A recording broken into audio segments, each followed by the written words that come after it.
So the Oscars are in just a few days, and I'm someone who really looks forward to the speeches. I like speeches that move me, that make the case for how powerful art can be. The thing is, those moments have been rare this awards season. So today on the podcast, what do we want out of those speeches?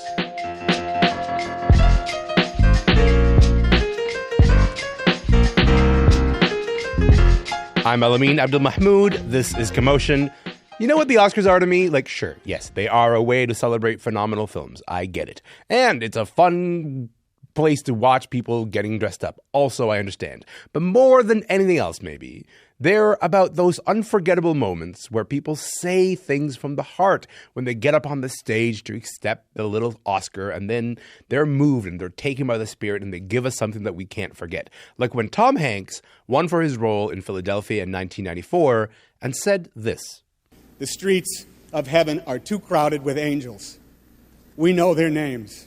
They number 1,000 for each one of the red ribbons that we wear here tonight. Or Halle Berry saying something like this.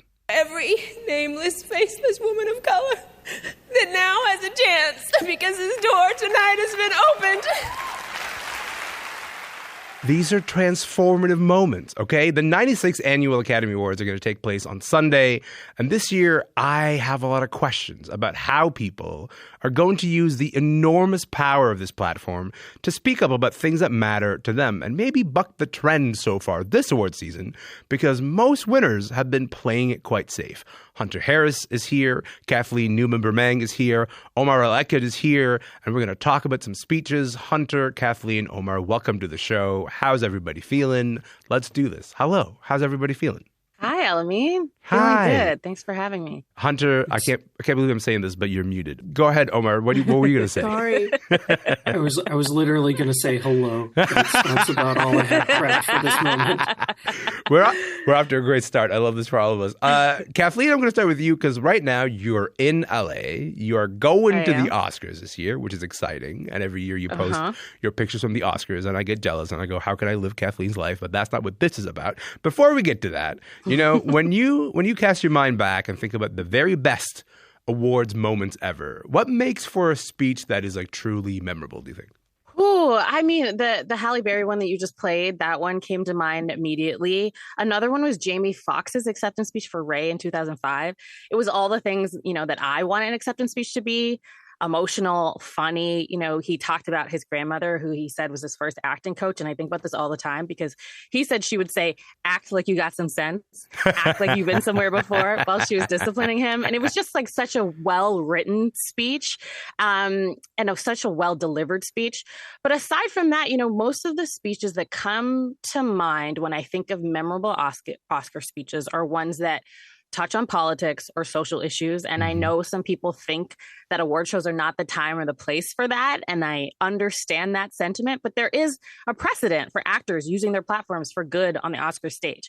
You know, Marlon Brando famously refused to accept his Oscar in 1973 in protest and solidarity with Indigenous people. In 1977, Vanessa Redgrave gave a speech that has actually been going viral again recently because she spoke out against anti-Semitism and fascism and in support of Palestinian people. And many Black actresses, you know, including Viola Davis, have used their platform to speak about pay inequity and racism in Hollywood. So I don't know. I just think when you have a microphone and the world is watching, what you choose to say says a lot about you. Yeah. And I think, you know, the very least some people can do, especially when their movies make a commentary on the world and its horrors, they could at least acknowledge the world we're living in and use their voices for something. So that, to me, makes a speech memorable. Hunter, there's a tension between, you know, someone who goes up there and they have a bunch of people who worked really hard to get them to where they are, and they want to thank them. But I'm sitting at home and I'm like, oh, well, I don't know those people. They don't mean anything to me. But maybe you can take this moment and transform it into something larger. What makes a great Oscar speech or acceptance speech to you? Yeah, I think there is a way that a really good speech, specifically I'm thinking of like Cuba Gooding Jr.'s or Olivia Colman's Best Actress speech, where they can thank a lot of people, but say it in such a way that feels very genuine, that feels very personal to those people. So I'm not just listening to like Whitney Houston naming a bunch of names in that one like iconic clip from the AMAs. Yes. I'm listening to someone really speak about how like these specific people took a chance on me and really believed in me when I didn't believe in myself. those are speeches that I think can kind of transcend just the regular thank yous and make a larger statement about who they are as a person. I love when people genuinely thank like a teacher or a family member or even, a producer, someone who really meant a lot to them. You can feel like the energy and the emotion of that moment. I'll tell you who did thank a family member is Omar Akkad himself, who's right there. Omar, I'm going to get a little personal with you and maybe put you on the spot, because when you were accepting the Gillard Prize a couple of years ago, you had to get up on stage, you had to give this beautiful speech. Take us back to that moment. What was that like for you? They've called your name. You're coming up. You're accepting the prize. What's going on in your mind? It was a weird night, man. First of all, I had to pull out the tuxedo that the last time I wore was for my wedding. I own one tuxedo, so I had to put that on, which already made the evening weird. Half our table, I think, had COVID, so didn't show up. So we were this weird anemic table in the middle of the ballroom. Oh, my gosh. And I had nothing prepared. I was convinced Miriam Toews was going to win. And my editor, Jared Bland, kept saying, like, but what if you do? And I ignored him completely. So when they called my name, I walked up there, and to this day, I have no idea what I actually said. I've never gone back and seen the video. But I knew that I wanted to mention my dad because I miss my dad. He died before I published any of these books. And that's the only thing I knew going up there. But the weird thing about these, which I didn't know because I've lost like 30 of these, but I very rarely win them. Yeah. What I didn't know is that the mechanics of it in the moment are very directed, which is to say you get up on stage and in the back of the room, there's a giant TV screen they use as a teleprompter, and it's just screaming at you, flashing, "Thanks, Scotiabank. Thanks, Scotiabank." And then about 15 seconds in, it starts screaming, "Wrap it up, wrap it up." And this stuff, like if you're watching this on the CBC or whatever, you don't see it, right? Yeah, that's not a part of your experience. Yeah. The sort of inward facing part of the ceremony was a complete surprise to me. But the whole time you're just thinking, like, don't make an ass of yourself and get off the stage as soon as possible. At least that was my experience. Is there a voice in the back of your head that's like, say something so memorable they'll never forget it? Like, is that a part of your brain? Is that are you wired to do that? I mean, there were 6 different parts of my brain all going off at once, right? One of them, I have to admit, was something like that, like say something so memorable. Yeah. Because, I mean, I think part of these ceremonies is the idea of sort of a transgression against time, right? This notion of, from this moment, here's the stuff we think will last, or, like there's that kind of element to it. And the way we're going to get the creator of that to market is to give them 30 seconds to say something. Like it doesn't work, right? Like just naturally, it's a weird setup. So there was that part, but then there was also the part of like, you're writing this out with a bunch of other people who don't get to be up on the stage in the moment, and you got to do right by them as well. And then there's the people who brought you here. And in my case, writing, it's like an editor, a publisher, the person who designed the cover. For movies, it's like hundreds of people, right? It's orders of magnitude. So all of those warring impulses, I'm amazed that anyone gives anything other than a completely horrible acceptance speech for anything. It's wild to me.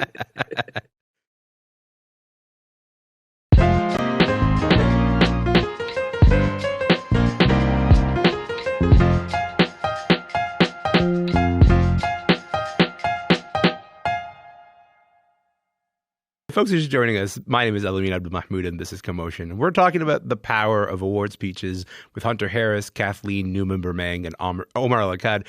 Kathleen, we haven't seen a lot of people, use this award season platform to speak up about anything that's happening specifically in the world. But then, at the BAFTAs, producer James Wilson had this to say after winning for The Zone of Interest.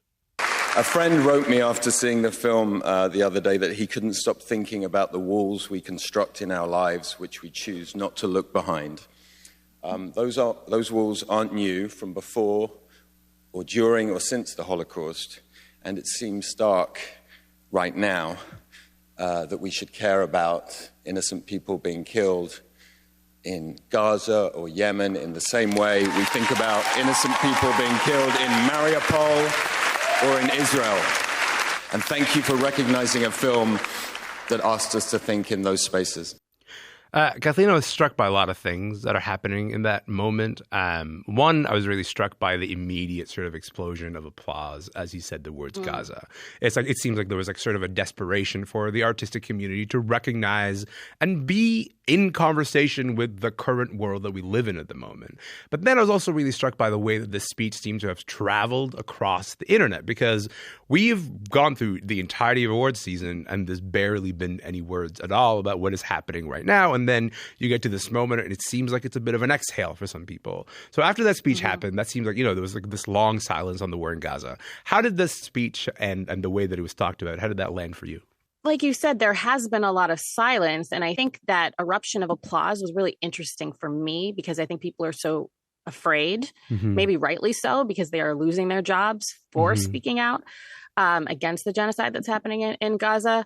And I think it was interesting because to me, that speech, it was really the least James Wilson could do or say, considering the subject matter of Zone of Interest, and I'm glad he said what he said, but I've been waiting all award season for someone to have the courage to say the two words, ceasefire now, in solidarity with Gaza, or even, just acknowledge the multiple genocides going on around the world right now in Congo and Sudan, or the fact that it's an election year in the US, or to even meaningfully acknowledge the strikes that rocked the industry in the past year. I think Lily Gladstone was really the only major acting winner to have done that in her speech at the SAGs. And I wrote about this after the Golden Globes, which was the first big award show of this season. And I've just been waiting, like I think a lot of people have, for someone to stand for something, for anything. And this speech, I think, hit with people because it was the closest to really do that. And I expected more, I would say, for throughout this entire award season. Okay, Hunter, I want to come to you in a moment, but before I do, a minute ago, Kathleen referred to genocide, and I just want to add a bit of context there. Genocide is a legal term, and while people are using that word genocide to describe what's happening in several countries right now, the International Court of Justice is hearing a couple of cases on that question, and they haven't issued any rulings yet. But Hunter, when I think about celebrities, when wanting them to speak about current situations that are happening right now, do we say, you know what, we need them to speak on our behalf? And is that too much of an expectation to place on celebrities, do you think? I mean, yes and no. I think anyone who looks to a celebrity as some kind of like barometer of moral truth or something like that, I mean, I'm sorry, like truly seek treatment. But at the same time, I think what Kathleen is saying is right. I think that people should be speaking out, just like I think that I should be, everyone here, like that makes sense to me. But at the same time, Kathleen, as you were speaking, I was really thinking about I think it was Kelly Reichardt at the Indie Spirits, who kind of said like a lot of nothing. Like she was kind of acknowledging what's happening in Gaza, but also very much not being very specific. Sure. And that's the kind of speech that I think does everyone a huge disservice. Like if you really are not willing to meet the moment and say something like ceasefire now very clearly, then this kind of virtue signaling of something is happening in the world, but I'm not going to really say what exactly it is, really is the kind of speech that falls so immediately flat. And not just about, what's happening in the world right now, but I think a lot of speeches that try to reckon with inequality in Hollywood in very abstract ways are the speeches that I am like, oh, girl, next. Like, rolling my eyes, like, let's fast forward. And not everyone can do that, and that's fine. But the kind of middle of the road, like, oh, vote, or it's an election year, like that stuff is. Are you calling it Taylor Swift right now? Is that what you're doing, Hunter? Yes. Okay, all right, go off. Taylor Swift posted yesterday that it's, Super Tuesday, whatever. Vote for who represents you. That's it. Like, what does that mean, Taylor? Those are the statements that I'm really like, interesting. I mean, at that point, maybe say nothing. Maybe let's just have a very funny speech. Like I'm thinking of, oh my gosh, Matt Damon and Ben Affleck. Like that was a great speech in my mind. That I don't think that anything political. It's just two boys from Boston who won an Oscar and are so immediately like effusive and excited and all of that stuff. Like that is what says, more in that moment than some kind of mealy mouth. Like it's really hard to be a woman in the world right now. Because who cares? Because I think we also should acknowledge that some of these people are very dumb. Like they do not have the range. That's what I mean. Yeah. That is fair. That is absolutely fair. I just think you should prepare, especially if your movie, Oppenheimer, deals with some things that you could very much connect a line directly from the movie to specific things that are happening in the world. Omar, That's a really good point. Omar, what's your sense of this? You know, they have this massive platform. They have these opportunities to use them. Why do you think they don't? I think people generally behave according to the most terrible, plausible thing that could happen to them. And I think for a lot of these folks that we're talking about, particularly at these big award shows, you know, the idea of a missile landing on their house or their children being starved to death is not plausibly the worst thing that could happen to them. In that moment, plausibly the worst thing that could happen to them is an awkward reception from an audience of their peers.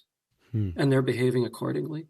I mean, one of the things you see in a moment like this is the difference between art as skin and art as costume.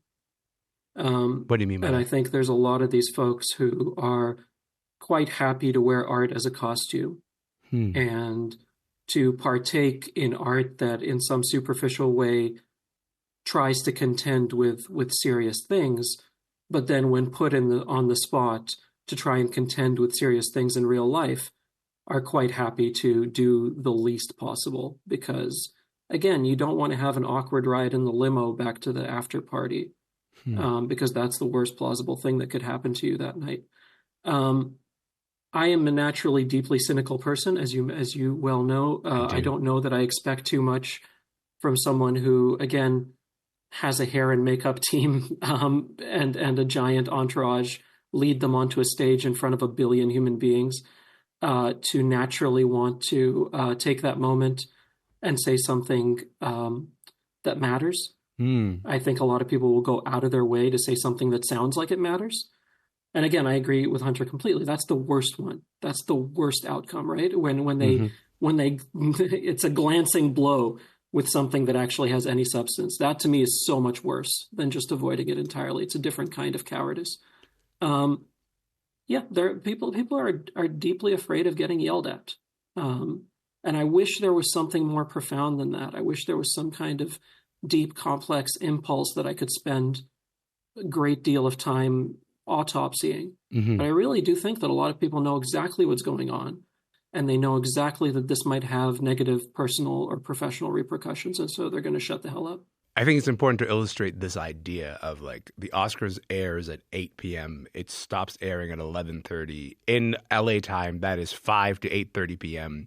These people are going to change. They're going to go to the Vanity Fair after party. Like there's a whole sort of pageantry involved in the Oscars that we don't necessarily get to see. What we get to experience are these award show moments, which is why I'm so desperate to make them real, because like those are the moments that I get to carry with me. It's exactly as you said earlier, Omar, about this idea of these are the moments that we sort of freeze in time.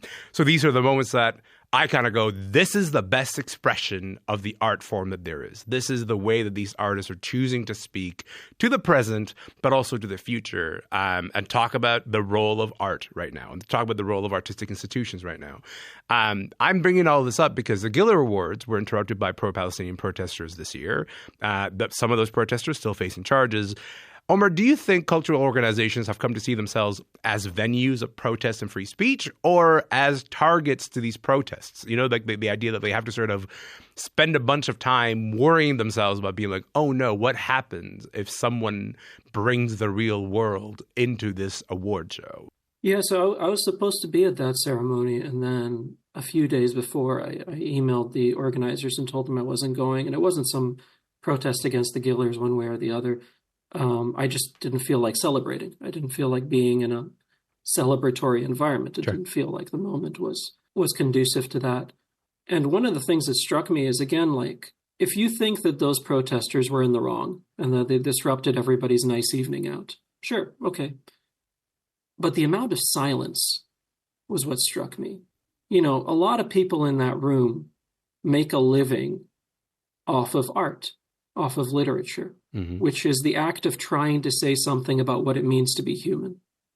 And then you're met with this moment that is deeply human, no matter whether you agree with it or not. And you look down at your steak and you wait for the moment to pass. That struck me. as deeply indicative of something troubling that I'm still trying to wrap my head around. These institutions have no choice but to deal with this now. And I guarantee you that most of them are going to do their best to keep their head down and try to ride this out. But at some point, you have to think about what it is you are trying to ride out. It's not a blip. Mm-hmm. You have to contend with it in a different way as well. The National Book Awards had, I think, one of their biggest donors, if not their biggest donor, pull out because it became clear that a lot of the nominees were going to use the podium to call for a ceasefire. Right. And they could have caved, right? They could have had people sign NDAs or whatever. They could have tried something to avoid this. And instead, they let those people speak, which is what you're supposed to do if you're an organization that gives a damn about the arts. Mm-hmm. You're supposed to let artists speak. If you're doing anything else, then you are engaged in cosplay. And good for you. That's fun. It's fun for all of us. But it's also not what I want my arts institutions to be doing. Take a stand, even if you're standing, even if history will judge you very poorly for the stand you're taking. Do something, say something, take some kind of stand because that's the business you're in. I'm aware, Kathleen, that it must feel disorienting to be around the pageantry of the Oscars, while also this is the news cycle that we're in because there is this tension between hey, we're gonna have an Oscars and we're gonna have a celebratory nice time, and then also no one's gonna say anything. So you're in LA right now. What is the vibe in LA? Is there any sense whatsoever that this is a part of the calculus of how people are thinking about this year's Oscars? It's not really, which I think is really indicative of how they're thinking about it. There are a lot of bougie events leading up to the Oscars, and the vibe is very much that it is a week of glitz and glamour and escapism. And as Omar said, I don't think that the organizers, want the same thing to happen that happened at the Spear Awards, where you could audibly hear the protest happening outside. So I'm sure they are planning for that. But I think like we do when we go about our daily lives, we hold a lot of things in our hands at the same time. Mm-hmm. There is the ability to have the pomp and circumstance and the protest and the acts of defiance and acknowledge the world around us like good filmmaking and like good art does. And I don't think this is a time when any of us should feel comfortable getting dressed up and going to an event like this and not having to face how weird it is. I think, it is uncomfortable to think about putting on a pretty dress and celebrating frivolous stuff when children are being slaughtered. But I think that discomfort and confronting it is important and necessary. Hunter, to me, I think that the reason I'm so longing for a speech that can kind of sort of penetrate that silence is because good speeches can do that. Truly everything else kind of fades away from memory if one speech can kind of end up delivering that. That is the power of an acceptance speech at an award show. When you think about this year's Oscars, what are you hoping to see on Sunday night? I love Oppenheimer, so I'm kind of snug as a bug with Oppenheimer winning everything. Yes. What can I say? No, I mean, I love that you have that expectation, but I just don't. I don't think anyone will. You don't think Robert Downey Jr. moment. is going to do this? Okay, all right, got it. No, I think that he will give a very charming speech, even though I don't think he deserves that Oscar for this performance. But I think that it really will be business as usual because the Oscars are about honoring filmmaking, of course, but they are like a TV program and it is their job to put on a good show. And I think the most we can expect is, maybe some people, if Lily Gladstone wins, articulating what it means to be a non-white person working in Hollywood and in an industry that really prioritizes and values whiteness. But I really don't have any great expectation for a shake the table moment, because if I'm thinking back, the biggest moment we've had like that is Frances McDormand yelling out inclusion rider, and what did that change in Hollywood except for absolutely nothing? I'm taking your words from earlier to heart about seeking help because those are my expectations. I have to leave it here. Kathleen, Omar, Hunter, thank you for your time. Thank you for being here. You guys are the best. Thank you. Thank you. Thanks, Elamin. Thanks. Hunter Harris is a culture writer in New York. Her newsletter is called Hung Up, and I cannot recommend it enough. Kathleen Newman-Bremang is Deputy Director of Refinery 29 Unbothered. And Omar Akkad is an author. He won the Scotiabank Giller Prize 3 years ago for his incredible book, What Strange Paradise.